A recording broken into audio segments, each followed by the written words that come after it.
They found them. The Russians put a $5 million bounty on his daughters' heads.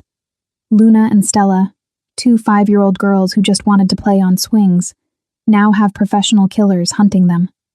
Amara is running, terrified, blaming him for destroying their safe, hidden life. And Jaewon, the crime lord who built an empire on fear, now faces his worst nightmare, protecting the children he just met from the monsters he created. This is part 2. And trust me, nothing will ever be the same. If you missed part 1, go back and watch it now, because this story is about to get darker, more dangerous, and absolutely devastating. Jaewon didn't go home. He went to war. Within 3 hours of that photo arriving, Luna and Stella's preschool, the sand message, the threat that made his blood run cold, he'd mobilized every resource at his disposal. 12 safe houses secured across 3 states. 48 of his best soldiers pulled from regular operations. Every informant, every contact, every person who owed him a favor activated simultaneously. Find Amara and the twins. Protect them. Eliminate any threat within a 100-mile radius. He stood in his penthouse war room, surrounded by monitors showing live feeds from across the city. His underboss, Marcus, coordinated teams while Jaewon's mind raced through scenarios, contingencies, nightmare possibilities. "Sir, we've got eyes on 3 Russian crew houses," Marcus reported. "No sign of Victor yet, but his men are moving. They're looking for something. They're looking for my daughters." The words still felt surreal. His phone rang. "Miranda, tell me you found them," he said without greeting. "No, but I found something else." Her voice was tight. "The bounty didn't come from Victor. It came from someone inside your own organization." Time stopped. "What?" "Someone close to you wants those girls dead, Jaewon. Someone who sees them as a threat to your leadership, to the empire, to everything you've built." Betrayal tasted like copper and rage. "Who?" "I don't know yet. But whoever it is has deep pockets and deeper connections. The bounty went out on encrypted channels your own people use." Jaewon's hand tightened on his phone until the screen cracked.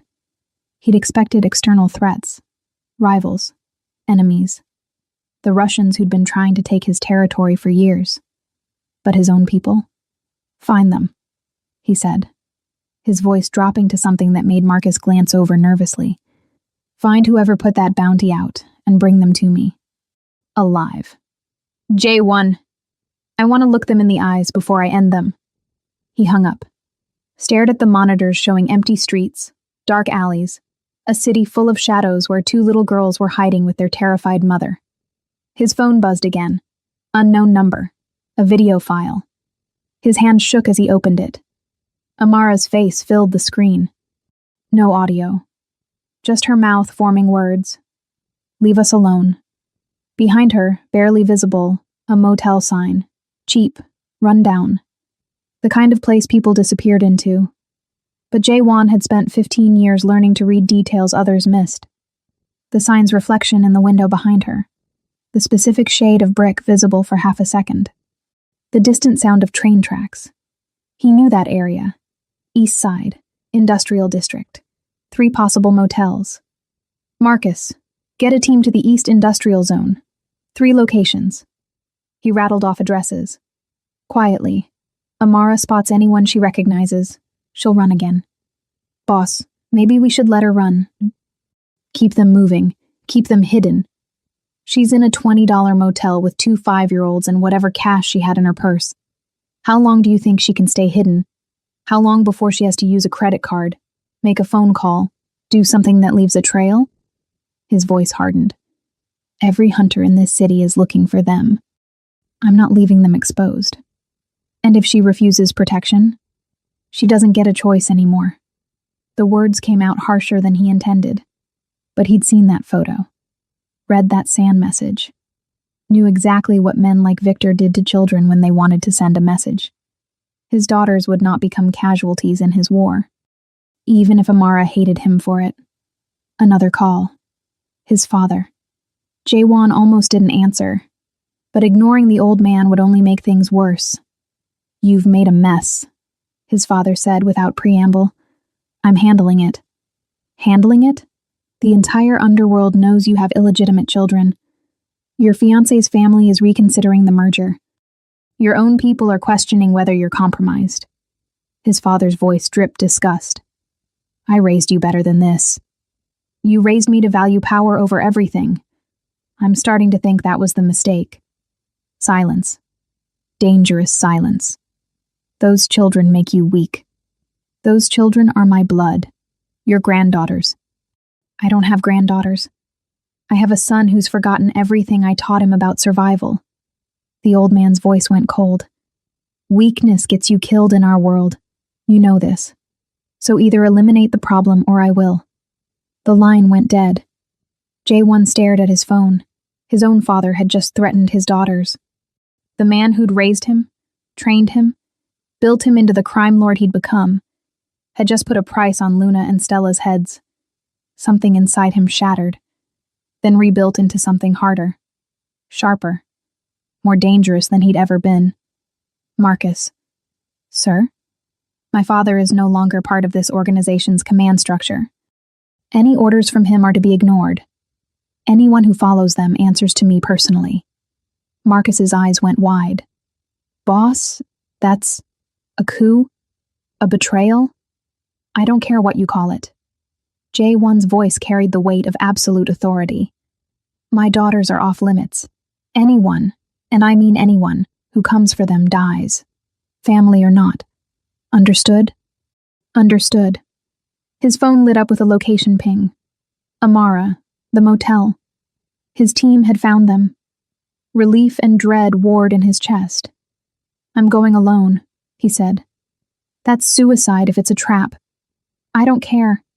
She won't talk to me if I show up with an army. This has to be just me.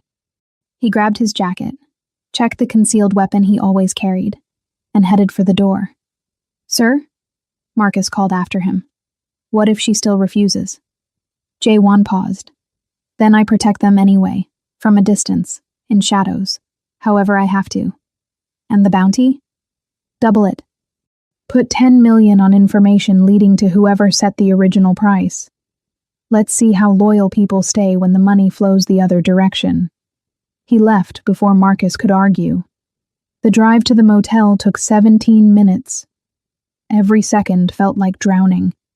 He kept seeing Luna's face, Stella's smile, Amara's terror, the photo of their preschool, the sand message, his father's cold dismissal of their lives. By the time he pulled into the motel parking lot, something had crystallized in his mind with perfect, terrible clarity. He'd spent 15 years building an empire on fear and blood and ruthless calculation. Now he was going to burn that empire to ash if that's what it took to keep 2 5-year-old girls safe. The crime lord was done choosing power over people. Starting now. He stood outside room 12, hearing movement inside. Small voices. Amara's low, soothing tones. He knocked gently. The movement stopped. Silence. Amara, it's me, please. Just let me talk to you. More silence. Then the door cracked open. Just an inch. Amara's face appeared, and she looked destroyed. Eyes red, face exhausted, the kind of tired that came from running on pure adrenaline and terror. How did you find us? Her voice was dead. I'll always find you. That's not a threat. It's a promise. If I can find you, so can they. You need to let me help. Help? You've done enough helping. But her voice cracked. They're terrified, J1. They keep asking why bad men want to hurt them. How do I explain that to 5-year-olds? You don't. You let me handle it. By doing what? Killing everyone? Starting a war? If that's what it takes. She stared at him, really looked at him, and whatever she saw made her expression shift. You mean that? Every word. You'd destroy your own empire for them. I'd destroy the world for them. Amara's eyes filled with tears. 24 hours ago, you didn't even know they existed. 24 hours ago, I didn't know what I was living for. Now I do. Behind her, a small voice. Mommy, is that J1? Stella. His heart cracked. Amara looked back at her daughters, then at Jae-won, and he watched her make a choice. She opened the door. "You have 5 minutes," she said. "Then I'm taking them and running somewhere even you can't find." He stepped inside. Luna and Stella sat on the bed, looking smaller than they had in the park, more fragile, like the world had taught them something terrible in just one afternoon. "Hi," he said softly. "Hi," Luna whispered. Stella just stared. They were scared. Of him. The realization felt like being shot. "I'm sorry," he said, kneeling down to their level. "I'm sorry bad things happened. I'm sorry you're scared. But I promise you," he looked at each of them, "nothing is going to hurt you. Not while I'm breathing. Mommy says bad men are looking for us," Luna said, her voice tiny. "They are. But I'm going to make them stop." "How?" Honest answer: by becoming the monster they feared. By unleashing violence so brutal it would serve as a warning to anyone who even thought about touching his daughters. But he couldn't say that to a 5-year-old. "By being very, very good at my job," he said instead. Stella tilted her head. "What's your job?" Amara made a small sound. Jae-won met her eyes. The truth sat between them, heavy and unavoidable. "I protect people," he said carefully. "And right now, you two are the most important people in my whole world." "More important than your job?" Luna asked. "So much more important." "More important than anything?" He thought about his empire, his reputation, his carefully constructed life. "Yes," he said. "More important than anything." Stella slid off the bed and walked toward him. Stopped just out of reach. "Are you our daddy?" The world stopped spinning. Amara's sharp inhale, Luna's wide eyes, Stella's innocent question hanging in the air like a grenade. His voice failed. "Luna said maybe you are, because of the moon marks, and the eyes." Stella studied him seriously. "Are you?" Jae-won looked at Amara. She'd gone completely white. This was her call, her truth to tell or hide. But she just stood there, frozen, leaving him alone with the most important question he'd ever been asked. "Yes," he said quietly. "I'm your daddy." And everything changed. Stella processed this information with the seriousness of a child trying to understand adult complexity. "Why don't you live with us?" The question hit like a physical blow. "Because," he looked helplessly at Amara. "Because grown-ups make mistakes sometimes," Amara said, her voice shaking. "And sometimes those mistakes mean families don't look like other families." "But you're here now," Luna said, that too knowing look in her eyes. "Does that mean you want to be with us?" "More than anything," Jae-won said. "But it's complicated." "Why? How did you explain to 5-year-olds that their father was a crime lord? That his world was violence and darkness? That loving them might get them killed? Because I have a dangerous job, and I don't want that danger to touch you." "But it already did," Luna said simply. "The scary men at the park. That's the danger, right?" Too smart. She was too damn smart. "Yes. So hiding doesn't work anymore." Amara made a broken sound. "Luna, baby. It's okay, Mommy. I'm not scared." But her voice trembled. "If he's our daddy, he'll protect us. That's what daddies do." The faith in those words destroyed him. Because what if he couldn't? What if his protection wasn't enough? What if... His phone buzzed. "Marcus. We've got a problem. The Russians just hit one of our safe houses. They're looking for something. Or someone." Jae-won stepped outside to call back. "What happened?" "They tortured 2 of our men. Asked about the girls, about Amara. They know we're hiding them, boss. They know we're moving pieces to protect them." "Casualties?" "Both men dead. But they didn't talk. Died before giving anything up. 2 lives. Gone. Because of him. Because of his daughters." The math was brutal and clear. "Pull everyone back to defensive positions. I want..." A scream from inside the room cut him off. He dropped the phone and crashed through the door. Amara stood frozen, staring at the window where a brick had shattered the glass. Wrapped around it, a note. Luna and Stella huddled on the bed, crying. Jaewon grabbed the note. We're closer than you think. Stop running. Start negotiating. You have 24 hours. V. Victor. Somehow, impossibly, the Russians had tracked them here. Which meant, there's a leak, he said, his mind racing. Someone in my organization is feeding them information. Amara's face went from terrified to furious. You brought this here. You led them right to us. I didn't— Get out! She was shaking, gathering the twins close. We were safe before you came back. We were hidden and safe and— Mommy, don't yell, Stella sobbed. You were never safe, Jaewon said, hating the truth of it. Victor finding you at the hospital wasn't about me. They've been watching you, tracking you, waiting. You're lying. Am I? How did they know which hospital? Which day? They followed you, Amara. Not me. You. The color drained from her face. No, that's not— They've probably been watching for weeks, waiting for the right moment. I just gave them a reason to make their move now instead of later. His phone rang. Miranda. I found your leak, she said without preamble. It's your cousin, David. He's been feeding information to the Russians for 6 months. And Jaewon? He knows where Amara's apartment is, where the girls go to school. Everything. His cousin. Family. Betrayal burned through him like acid. Where is he? My men have him. What do you want me to do? Hold him. I'm coming. Jaewon, you don't have time. The Russians are mobilizing. Whatever Victor is planning, it's happening soon. He looked at Amara and the twins. At the shattered window.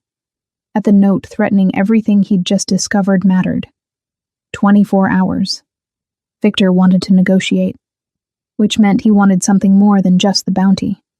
What does he want? Jaewon asked. Territory, power, your empire in exchange for your daughters' lives. There it was. The impossible choice. Everything he'd built. 15 years of blood and strategy and ruthless climbing. His father's legacy. His own legend. Versus 2 little girls he'd known for 24 hours. Tell Victor I'll negotiate, he said. Boss, you can't— Set up a meeting. Neutral ground. 2 hours. He'll kill you the second you show up.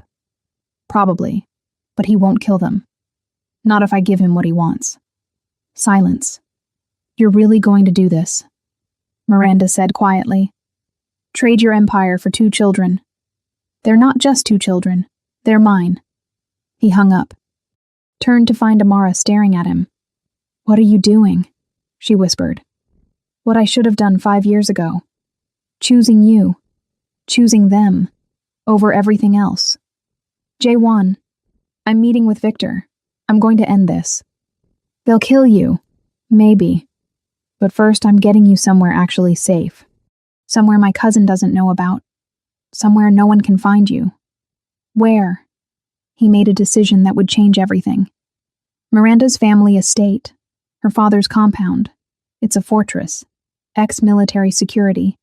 The one place even the Russians won't touch because it would start a war they can't win. Your fiancé's house? Amara looked incredulous. You want to hide us with the woman you're supposed to marry? Miranda's not my enemy, and right now she's the only person I trust completely. That wasn't entirely true, but it was close enough. His phone buzzed. A photo. His father, tied to a chair, beaten, blood streaming from his face. Text from Victor. We have something of yours. You have something of ours. Let's trade. The Russians had kidnapped his father. Jaewon stared at the image. Felt. Nothing.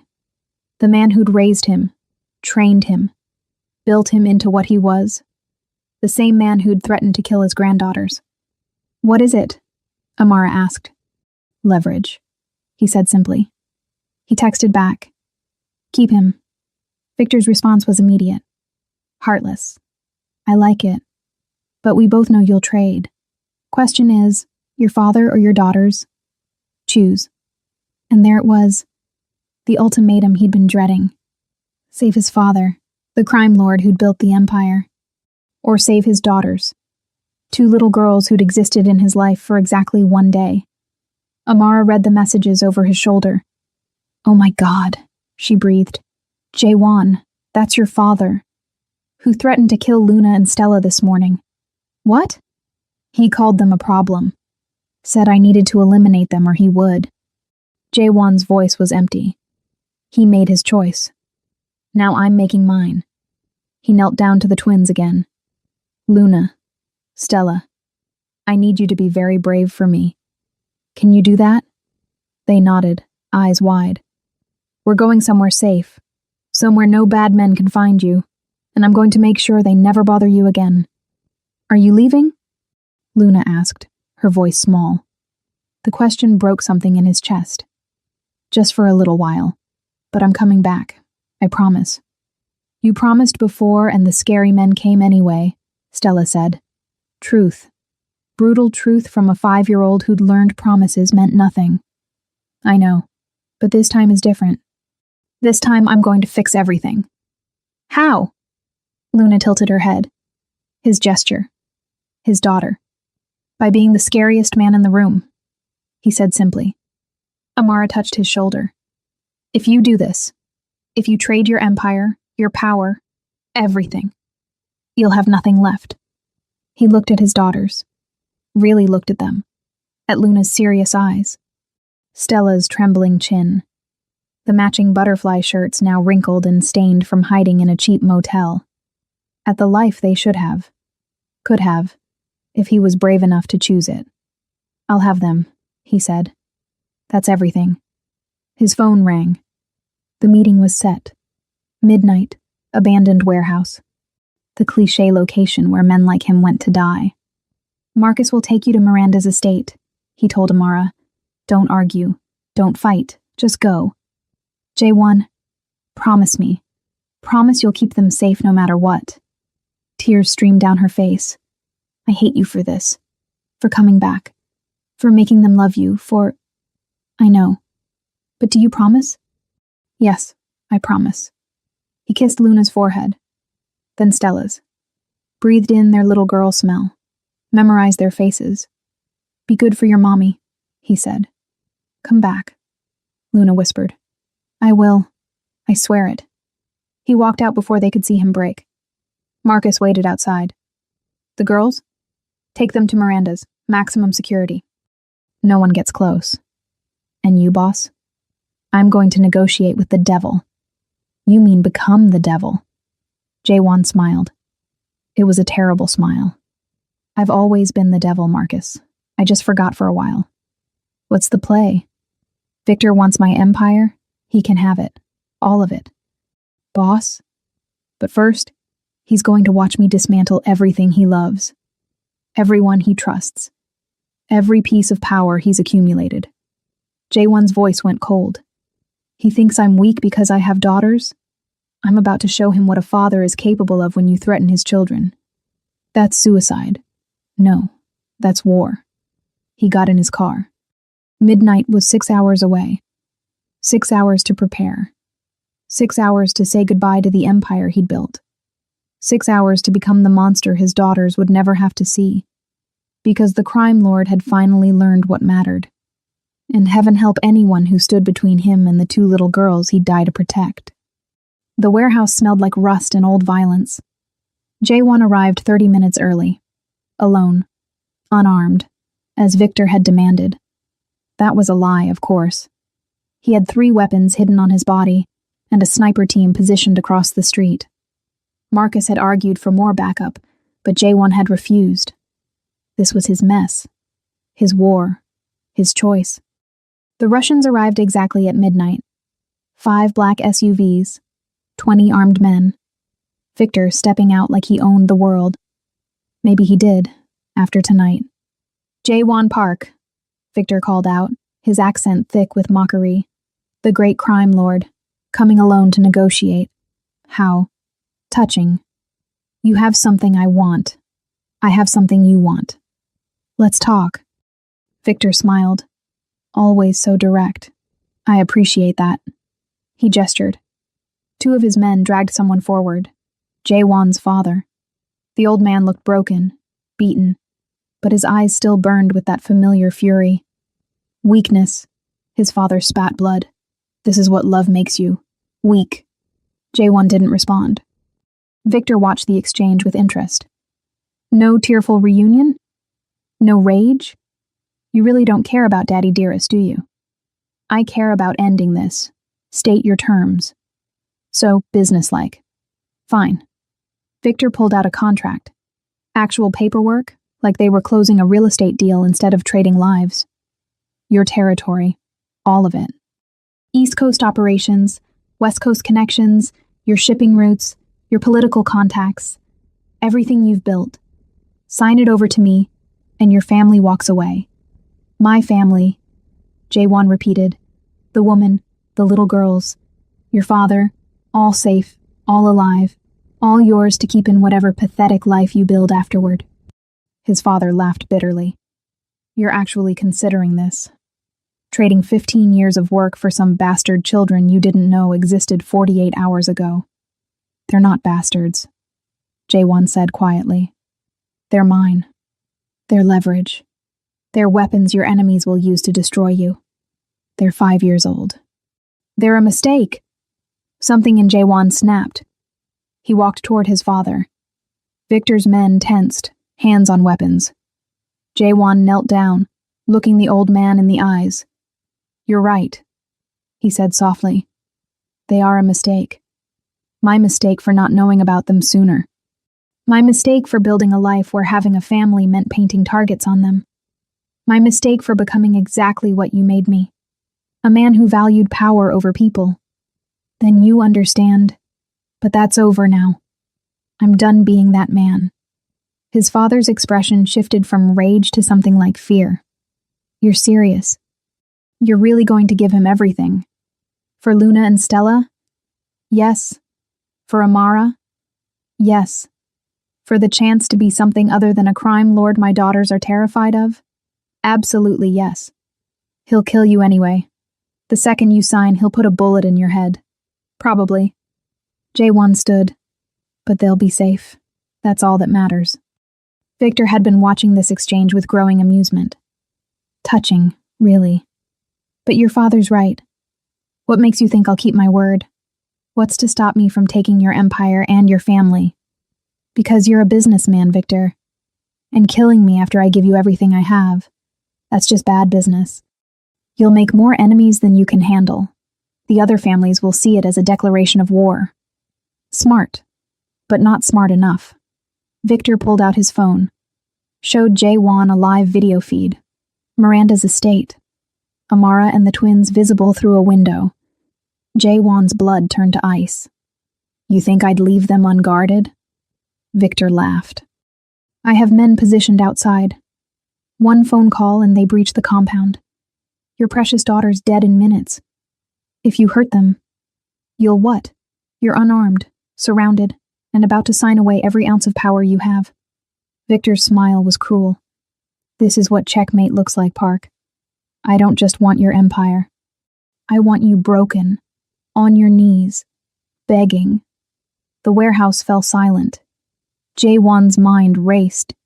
His sniper team could take out Victor, but not before the call went through. His hidden weapons were useless against 20 armed Russians.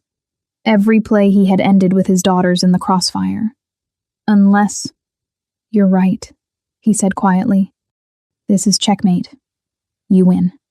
He pulled out a pen, reached for the contract. His father made a sound of disgust. Pathetic. Victor's grin widened. Now that's what I like to see. The mighty fallen. Sign every page, Park. Make it legal. Jae-won started signing. Page after page. Territories, shipping routes, political connections, bank accounts. Everything he'd built with blood and strategy and 15 years of ruthless ambition. Gone. For 2 little girls who loved butterflies.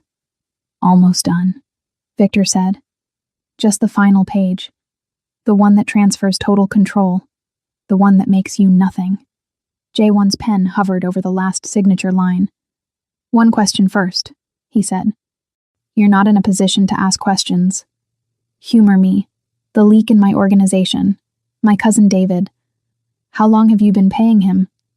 Victor laughed. Months. He was so easy to flip. Jealous of you. Resentful. All I had to do was promise him a piece of your empire when you fell. And my father? How did you grab him? David again. Told us exactly where the old man would be. Made it almost too easy. Jaewon set down the pen. That's what I thought. Something in his tone made Victor's smile falter. What? You should have done better research, Victor. David wasn't my cousin. He was my plant. He's been feeding you false information for the last 3 months. The warehouse exploded into chaos. Windows shattered as Jaewon's real team, 30 soldiers hidden in the rafters, the shadows, the very walls, opened fire. Victor's men went down in seconds. Jaewon pulled his hidden weapon, putting a bullet in Victor's shoulder before the Russian could reach for his phone. The phone clattered to the ground. Jaewon crushed it under his heel. The feed, Victor gasped, clutching his bleeding shoulder. Recorded footage from earlier. Miranda's estate is a fortress, remember? Your men never got close. They're all dead now, by the way. My people eliminated them 20 minutes ago. Victor's face went white with rage and pain. You planned this. I'm a crime lord, Victor. Did you really think I'd just hand you my empire? Jaewon crouched down, his voice going deadly soft. You came after my daughters. You put a price on their heads. You threatened everything I love. So did your father. My father is a monster who I'll deal with separately. But you crossed a line you can't come back from. The other families will come for you. Let them. I've spent 15 years being untouchable. Now I'm going to be something worse. He pressed the gun against Victor's head. I'm going to be a father. And fathers don't negotiate with people who threaten their children. They eliminate them. Wait, we can still... The gunshot echoed. Victor Kozlov fell silent. Permanently. Jaewon stood looking at his father. The old man stared at him with something between horror and respect. You used me as bait, he said. You threatened my daughters. I needed Victor to think I was desperate enough to trade everything. You were the perfect distraction. You would have let me die.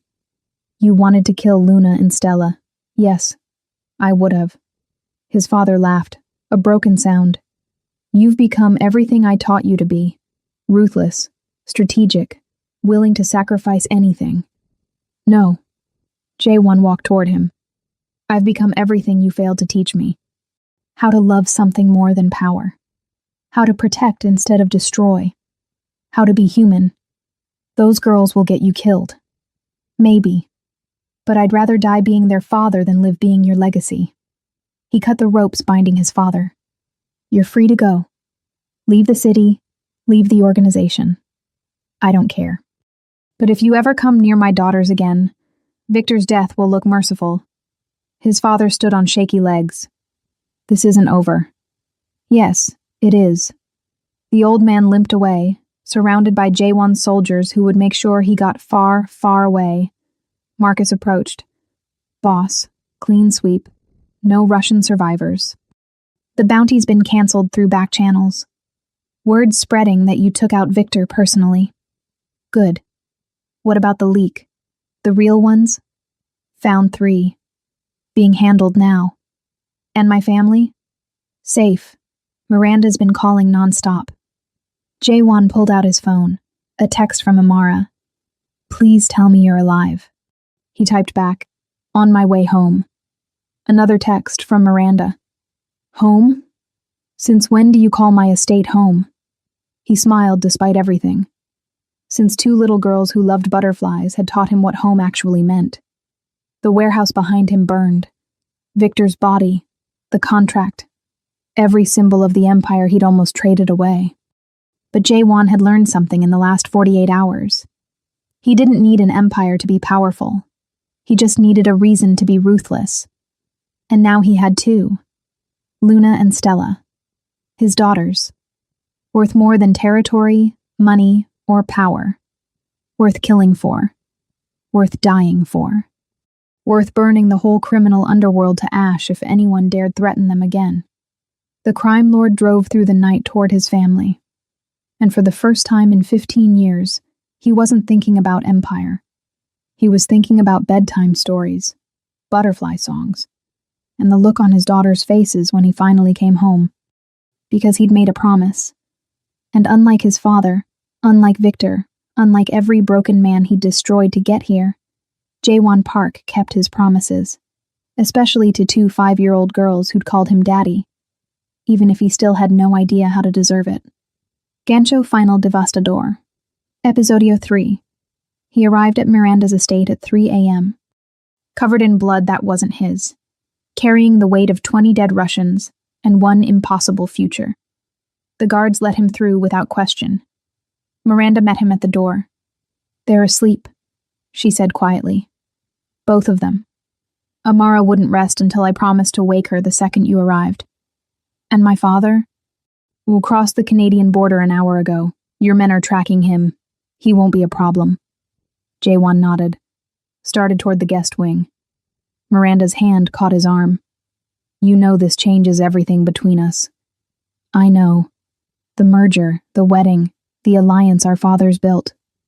I know. You love her, Amara. You love those girls more than you've ever loved anything." It wasn't a question. "Yes." Miranda studied him for a long moment, then smiled, sad, knowing. "Good. You deserve to feel something real for once." She walked away before he could respond. Jaewon found Amara outside the room where the twins slept. She looked up, saw the blood, saw his face, knew. "Is it over?" she whispered. "Victor's dead. The bounty's gone. My father's in exile. The threat is contained. Contained, not eliminated. This world doesn't do eliminated, just managed." She stood, walked toward him, stopped inches away. "What now?" "Now I figure out how to be what they need. A father, a protector, someone who doesn't bring war to their doorstep. Can you do that? Stop being the crime lord." Before he could answer, Luna's voice came from inside the room. "Daddy?" His heart stopped. Amara's expression crumbled. Because that word, daddy, changed everything. Meant commitment, presence, forever. Jaewon opened the door. Luna sat up in bed, rubbing her eyes. Stella still slept beside her. "You came back," Luna said. "I promised. People break promises. I won't. Not to you. Never to you." She studied him with those 2 knowing eyes. "You're bleeding." "It's not mine." "Did you hurt the bad men? Truth or comfort? What did you tell a 5-year-old about violence committed in her name?" "I made sure they can't hurt you anymore," he said carefully. Luna nodded, like she understood more than she should. "Okay, can you stay? Just for tonight?" Every instinct screamed danger, attachment, vulnerability. But looking at his daughter, asking him to stay. "Yes," he said. "I'll stay." He sat beside her bed. She reached out, took his hand. "You're warm," she said sleepily. "So are you. Will you be here when I wake up?" "Yes." "Promise?" "Promise." She closed her eyes, fell asleep holding her father's hand. The crime lord who'd killed 20 men that night sat in the darkness, watching his daughters breathe, and realized he'd burned his empire, destroyed his father's legacy, shattered every alliance he'd built. For this. For 2 little girls who trusted him despite every reason not to. Worth it. All of it. Worth. His phone buzzed. Unknown number. A photo. The preschool again. But this time, someone had left flowers on the swing set. White roses. The kind left at funerals. And a note. Victor had 3 brothers. They're coming. Run. Jaewon stared at the photo until the screen burned into his vision. 3 brothers. Victor had 3 brothers. And white roses meant only one thing in the Russian underworld. Blood debt. A promise of vengeance that wouldn't end until everyone involved was dead. He stood carefully, releasing Luna's hand. She mumbled in her sleep, but didn't wake. Outside the room, Amara waited. She saw his face. What happened? He showed her the photo. The color drained from her face. No, you said it was over. You said, I killed the head of the snake. I didn't know about the rest of the family. His jaw tightened. Victor's brothers. They're coming. Then we run. We take the girls and disappear. New identities, new country. Somewhere they can't. They'll find you. These men have unlimited resources and a blood vendetta. Running just delays the inevitable. So what? We just wait here to die? No. He pulled her into an empty room, closed the door. We end this. Permanently. How? The same way I've ended every war.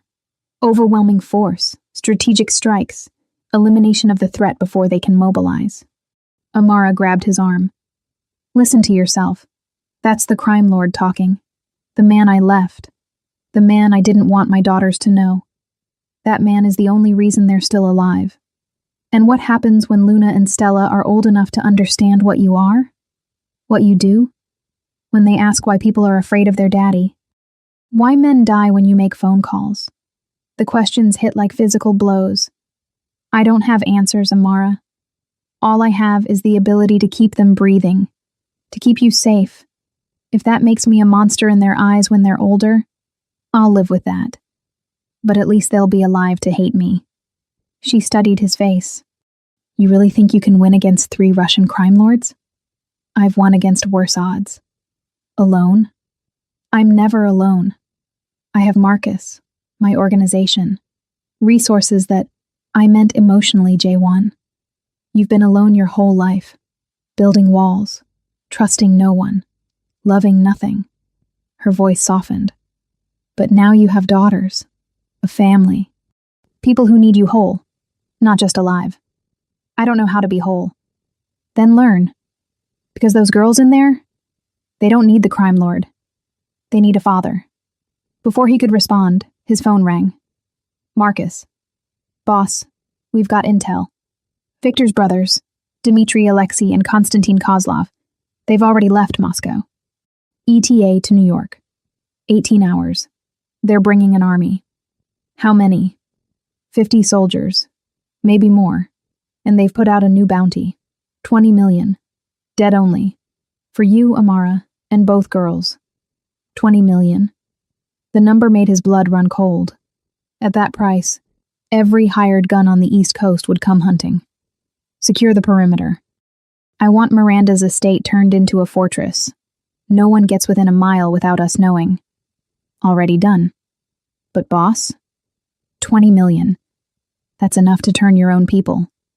The betrayal potential hung in the air. Then we find out who's loyal and who's not. Fast. He hung up, looked at Amara. 18 hours, she whispered. We have 18 hours. That's enough time. For what? To make a choice I should have made 5 years ago. He walked back to the twins' room, stood in the doorway watching them sleep. Luna curled around her stuffed butterfly. Stella sprawled everywhere, one foot hanging off the bed. Perfect. Innocent. His. What choice? Amara asked from behind him. J1 pulled out his phone, made a call that would change everything. Miranda, I need your father. Now. J1, it's 4 a.m. I need the alliance, the merger, everything we planned. But with different terms. Silence. Then. What are you proposing? Full partnership. Your family's resources and protection for Amara and the twins. In exchange, I dismantle my independent operations and fold completely into your father's organization. You're talking about surrendering your empire, becoming a subordinate instead of a leader. I'm talking about keeping my daughters alive. Another pause. My father will have conditions. I don't care. Whatever he wants, territory, money, control, he can have it all. And us? Our engagement? Ends.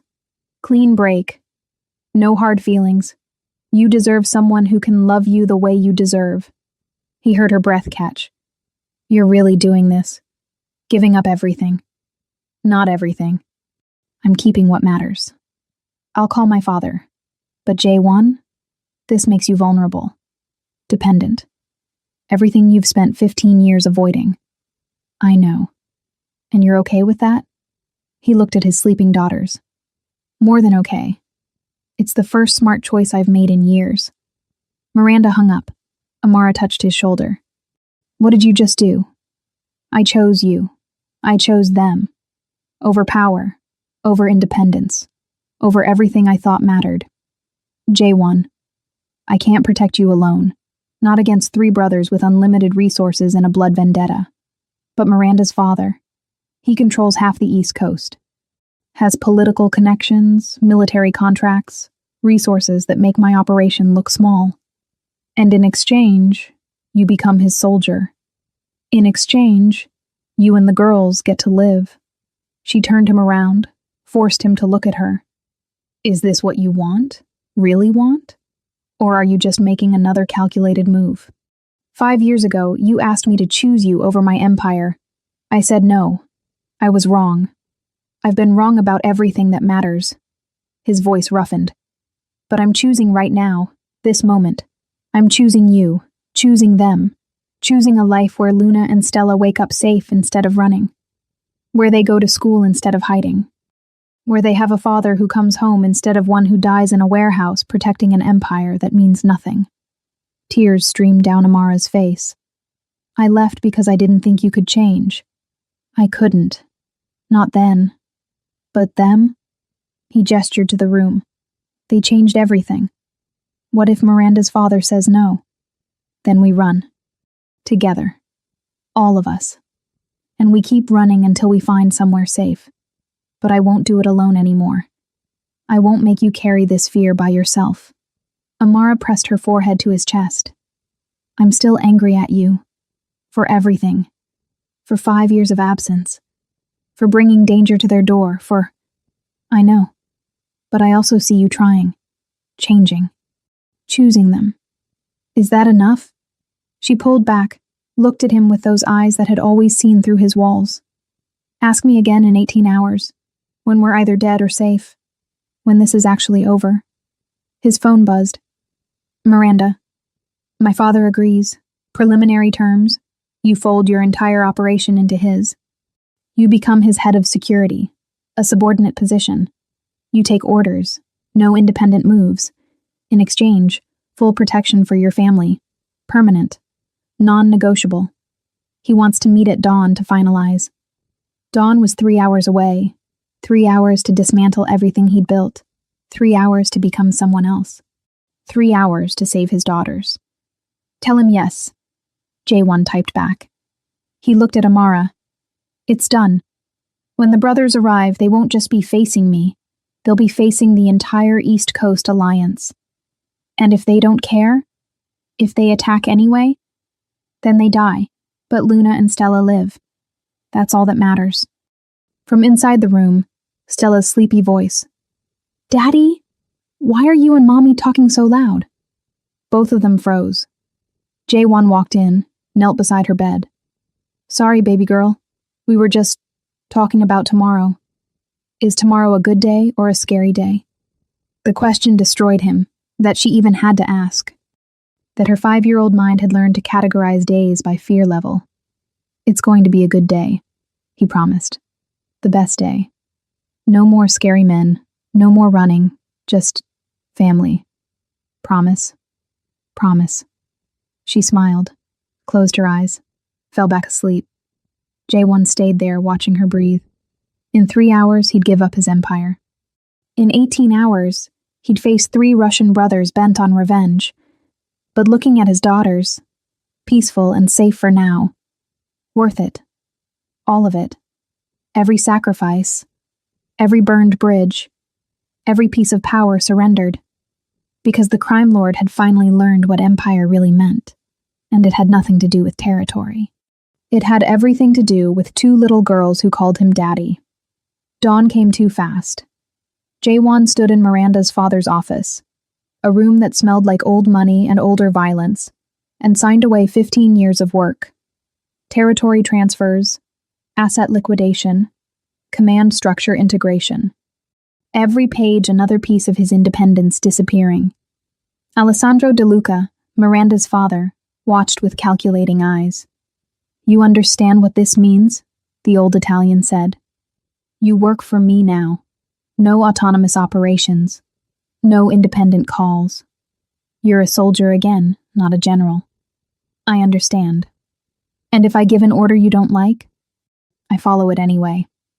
Alessandro studied him. "Why? You've spent years building your own empire.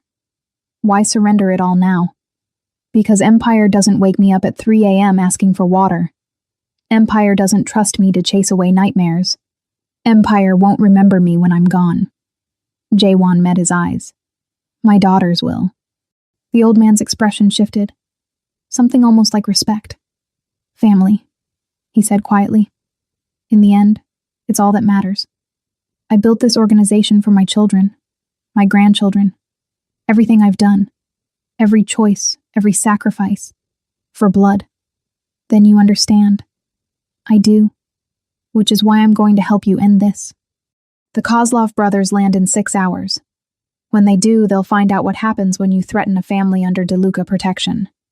Jaewon signed the last page. It was done. He was no longer an independent crime lord. He was Alessandro De Luca's head of security, a subordinate, a soldier with a family to protect. "The brothers will expect you to run," Alessandro continued, "or to meet them alone like you did Victor. Instead, we're going to show them overwhelming force, a message that attacking you means attacking all of us. What's your plan?" "They're landing at a private airfield in Jersey. We'll be waiting, not to kill, not immediately. First, we negotiate. We offer them a choice. Accept blood money for Victor's death and walk away, or start a war with the entire East Coast Alliance. They won't take the money. This is about honor for them. Then they die. But we give them the chance. Rules of our world. Always offer the out, even if you know they won't take it." Jaewon's phone buzzed. "Amara. The girls are awake, asking for you." His heart twisted. "I need an hour, to be with them, before this starts." Alessandro nodded. "Go, be a father. I'll handle the preparations." Jaewon found the twins in the estate's garden. Luna was examining flowers with scientific precision. Stella chased butterflies with determined joy. Amara sat on a bench watching them. She looked exhausted. "Did you sleep?" he asked, sitting beside her. "Did you?" "No." They sat in silence, watching their daughters play. Normal, innocent, untouched by the violence brewing around them. "I signed everything over to Alessandro," Jaewon said quietly. "It's official. I'm not a crime lord anymore, just his employee." "How does it feel?" "Lighter than I expected. Terrifying, but lighter." "And when the brothers come?" "Alessandro's handling it. Full alliance response.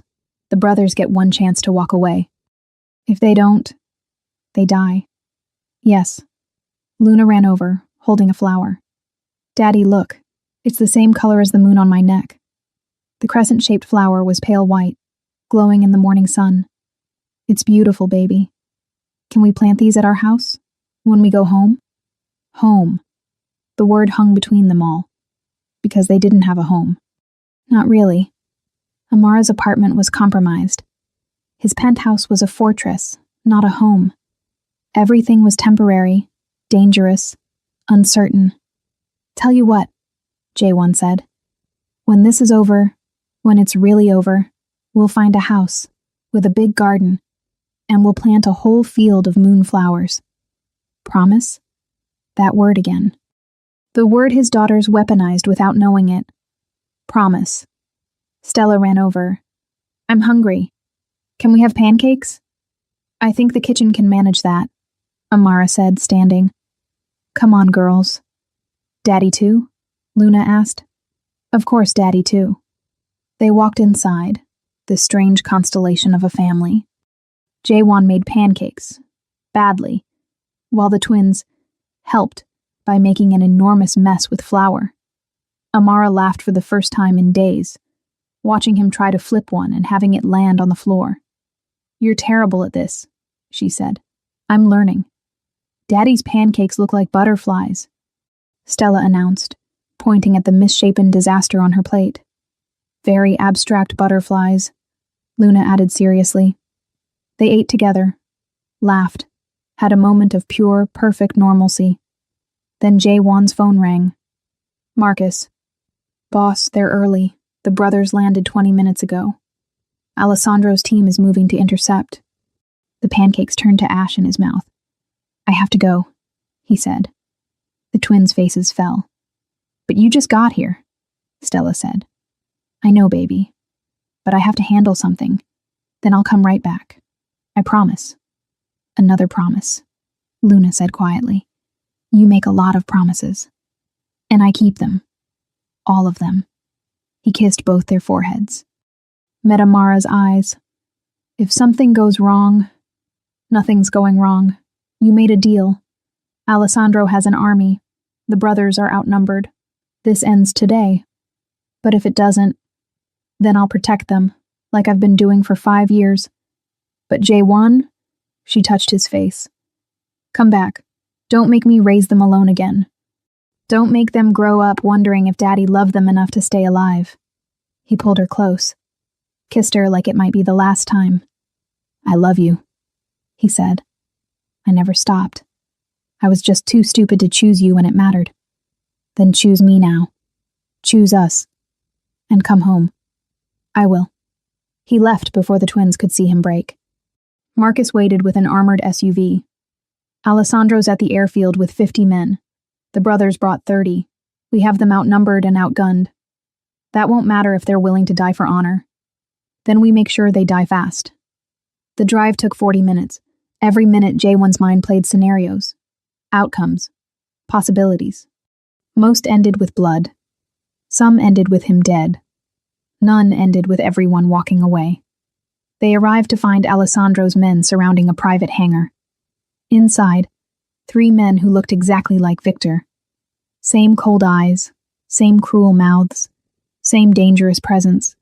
Dmitri, Alexei, and Konstantin Kozlov, Victor's brothers, here for vengeance. Alessandro stood facing them, calm and controlled. Gentlemen, he said, we have a situation to resolve. Dmitri, the eldest, smiled. It was Victor's smile, the one that preceded violence. You killed our brother. He came after my associate's children. He made a choice. He paid for it. And now we make our choice. Blood for blood, the old way. Or, Alessandro said calmly, you take $10 million and walk away. Blood money for your loss. Enough to expand your Moscow operations. Enough to make Victor's death profitable instead of pointless.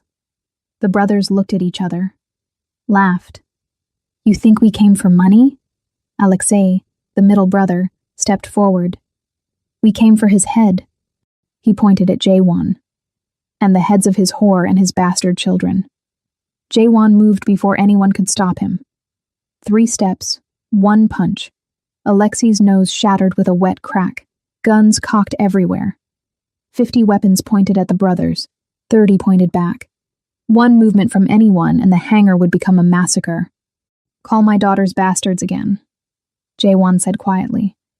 And I'll do to you what I did to Victor. Slowly. Alessandro didn't move. Stand down, Jae-won. This is a negotiation. They just threatened to behead my children. Negotiation's over. Dmitri wiped his brother's blood from his face. Smiled wider. There it is. The real Jae-won Park. Not the broken man trying to play father. The killer. The monster. You have no idea what kind of monster I can be when someone threatens my family. Show us. The air crackled with violence about to explode. Then, a phone rang. Konstantin's phone. He answered, listened. His face went pale. What? Dmitri demanded. Our operations in Moscow. They're gone. Burned. Every warehouse. Every safe house. All of it. Simultaneously. The brothers stared at each other, then at Alessandro, who smiled. I made calls while you were in the air. Contacted associates in Russia. Made it clear that if anything happened to Jaewon Park or his family, your entire empire would disappear. You landed 20 minutes ago. Your empire started burning 21 minutes ago. His voice went cold. So here's your actual choice. Take the 10 million and rebuild in Moscow, or die here and leave nothing behind. Choose fast. The silence stretched like razor wire. Finally, Dmitri spoke. We take the money. Just like that. Over. Smart choice, Alessandro said. The funds will be transferred within the hour. You leave immediately. You never return to American soil. You never speak the names Jaewon Park, Amara Baptiste, Luna, or Stella again. Break any of these terms, and what happened to your Moscow operations will look like mercy. The brothers nodded. Defeated. Their honor bought for 10 million, and fear of total destruction. They left without another word. Jaewon stood there, barely breathing. It was over. Actually over. The threat. The bounty. The blood vendetta. Over. Go home, Alessandro said quietly. Go be with your daughters. You've earned it. Jaewon drove back to the estate in a daze. Walked inside. Found Luna and Stella in the garden again. They ran to him. Daddy, you came back. I promised, didn't I? Is the scary stuff over? He knelt down, pulled them both close. Yes, baby. It's over. No more running, no more hiding. Just us. Forever. Forever. Amara stood watching, tears streaming down her face. It's really over? She whispered. It's really over. She collapsed into his arms. And for the first time in 5 years, maybe in his entire life, Jaewon Park felt something he'd never experienced. Peace. 3 months later. The house had a garden full of moonflowers. Jaewon pushed Stella on the swing while Luna showed him her butterfly collection. Normal. Safe. Home. Daddy, watch me. Stella flew through the air, fearless. His heart clenched. She trusted him completely now. Amara appeared with lemonade, smiling that smile he'd fallen in love with years ago. Girls, snack time. They ran inside, leaving him alone with the woman he'd almost lost forever. Happy? She asked quietly. Terrified, he admitted. Every day I wake up thinking this is too good to be real, that something will take it away. Nothing's taking it away. The threats are gone. You're not that man anymore. I'm still learning how to be this man, the father, the partner, the guy who makes pancakes. She kissed him softly. You're doing fine. Better than fine. Luna called from inside. Daddy, we need you for tea party. He laughed. Come in, baby girl. 3 months ago, he was a crime lord with an empire. Now he was a father with a family. He'd traded everything and gained the whole world. Daddy, come on! Stella yelled. I'm coming. Amara took his hand. Welcome home, Jaewon. Finally, after 15 years of darkness, he was exactly where he belonged. Home.